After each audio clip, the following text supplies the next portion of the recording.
जयंत पाटील साहेब। अध्यक्ष महोदय, सन्माननीय सदस्य एकच आता तुम्ही नंतर साटम साहेबांनी अनेक विषय मांडले। ऑर्डर ऑफ द डे मध्ये हे विषय मेन्शन केलेले असतात। मुंबई महानगरपालिकेतल्या परिस्थितीबद्दल भारतीय जनता पक्षाचा शहराचा अध्यक्ष बोलणार आहे। आमची भाषणं राहू दे, पण भारतीय जनता पक्ष हा हा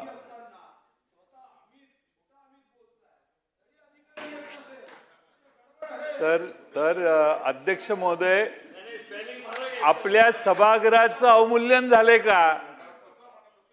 सर्व अधिकाऱ्यांना या सभागृहाची आता किंमत राहिलेली नाही। आपण यांना काही करायचंय, बोलायचं ते बोलू दे। आपण आपलं राज्य त्यांचंच आहे असा त्याचा आविर्भाव आहे। आणि म्हणून अध्यक्ष महोदय, मी आपल्या समोर प्रस्ताव मांडतो की या चर्चेच्या वेळी तुम्ही आदेश दिलेला आहे अध्यक्षांनी, अध्यक्षांच्या आदेशाचा अवमूल्यन करून, अध्यक्षांचा आदेश अवेरून सभागृहाच्या आजच्या चर्चेला जे गैरहजर राहिलेले आहेत त्यांना किमान 3 दिवसासाठी सस्पेंड करावं असा मी प्रस्ताव मांडतो। यामध्ये सर्व सन्मान्य सदस्यांच्या यामध्ये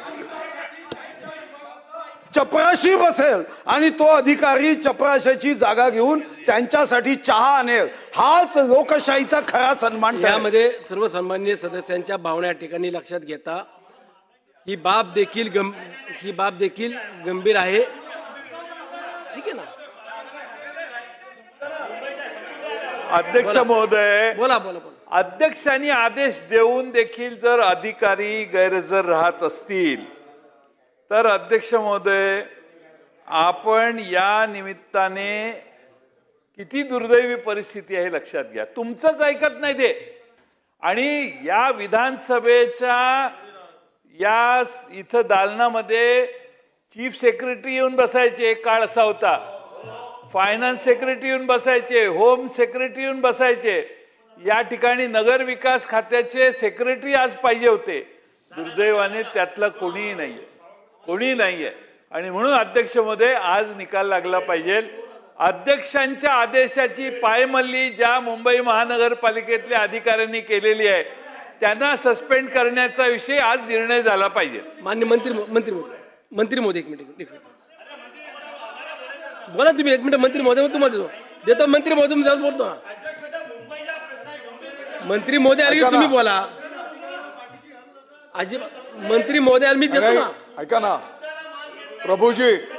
प्रभूजी आपण पण बोला ना। मंत्री महोदय बोला।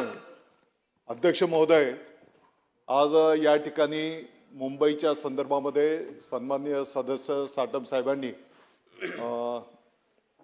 या ठिकाणी चर्चा लावलेली असताना आणि अनेक सन्माननीय सदस्यांनाही या विषयावर आपलं मनोगत या ठिकाणी ठेवायचं आहे। माननीय मुनगंटीवार साहेब आणि सर्व सन्माननीय सदस्यांनी ज्या काही भावना ठेवलेल्या आहेत, ही वस्तुस्थिती आहे की ज्या वेळेस ज्या विभागाशी संबंधित चर्चा असते तर त्या विभागाचे वरिष्ठ पातळीवरचे अधिकारी या ठिकाणी गॅलरीमध्ये उपस्थित राहणं आपल्या सर्वांना अभिप्रेत आहे, अपेक्षित आहे, नियम आहे।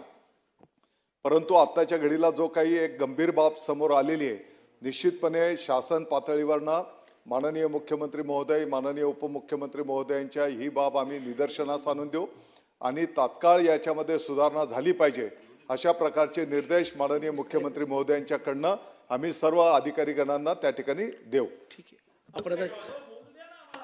अध्यक्ष महोदय, माननीय मंत्री महोदयांनी या ठिकाणी जो काय खुलासा केला, मागच्या अनेक अधिवेशनामध्ये अनेक सदस्य सत्ता पक्षाचे, विरोधी पक्षाचे हीच भावना मांडतात की जेव्हा आम्ही या सभागृहामध्ये एखादा विषय मांडतो त्यावेळेला समोरच्या बाजूला गॅलरीमध्ये ते अधिकारी नसतात।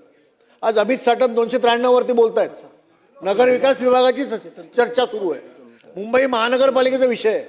मला आठवतं की या सभागृहामध्ये जेव्हा ज्या 293 वरती चर्चा असते, ज्या विभागाचे विषय असतात त्या विभागाचे सेक्रेटरी या लॉबीमध्ये बसतात, डेप्युटी सेक्रेटरी या लॉबीमध्ये बसतात मुंबईची जेव्हा चर्चा असते ना तेव्हा मुंबई महानगरपालिकेचे कमिशनर या लॉबीमध्ये बसून ऐकतात आणि मग ते नोटिंग करून घेतात. आज 4 अतिरिक्त आयुक्त मुंबई महापालिकेमध्ये आहेत, 6 DMC आहेत. आज बघा, आपण हा प्रस्ताव या चर्चेवरती अधिकारी नाहीत, या विषयावर या सभागृहात चर्चा करताना आता 10 मिनिटं झाली, 10 मिनिटात एकही महापालिकेचा अधिकारी लॉबीमध्ये नाही आहे. जे अधिकारी आहेत ते कोण आहेत की लोढा साहेबांचं जे बिल आहे ना त्या बिलासंबंधी जी माहिती देणारे अधिकारी इकडे बसलेत तेवढेच अधिकारी आहेत. नगर विकासचा अधिकारी नाही, मुंबई महानगरपालिकेचा अधिकारी नाही, इतर विषय जे आहेत मुंबई संबंधी त्याचे अधिकारी नाही आहेत. मग चर्चा कशाला करायची? मग सत्ता पक्षाची असेल विरोधी पक्षाची असेल, चर्चा करून फायदा काय? जसं नाना म्हणाले की काल जे झाड पडलं त्या झाडामध्ये